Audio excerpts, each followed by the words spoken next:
ლოცვა რა არის? ლოცვა არ არის მაინდა-მაინც თქვა რაღაც ტექსტის კითხვა. ტექსტის კითხვა საჭიროა, ამას თავისი ადგილი აქვს.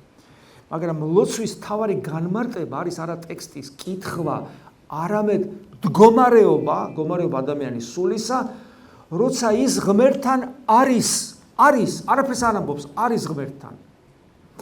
აი მაგალითად, წარმოიდგინეთ პატარა ბავშვი, 3 წლის. შეიძლება რაღაცა უთხრა, ხო, ილას აყვარელი ხარ, აბა ეს რაღაცას ეუნების, რაღაც კითხვას გისვას პასუხს ემთა ეს. ხო? და არის შეიძლება მდგომარეობა არაფერს არ ეუნები, არაფერს არ ეკითხები, არაფერს არ გეკითხება და ესე მიხვალ და გოლში ჩაიკრავეს.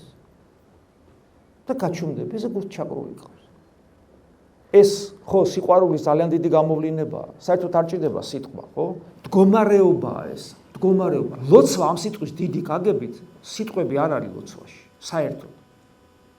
აი, გონებისმიერი ლოცვა რო არის, ისიხასტური პრაქტიკა, იქ ლოცვა საერთოდ სიტყვა აღარ არის, ქრება სიტყვა. სიტყვები რაც არის, ის არის საწყისი ეტაპი. არც რაიმეს თხოვნა არ არის, არაფერს არ თხოვ. აი, აქ არის ძალიან მნიშვნელოვანი. ნამდვილ ლოცვაში ადამიანი ღმერთს არაფერს თხოვს. არამედ მასთან არის.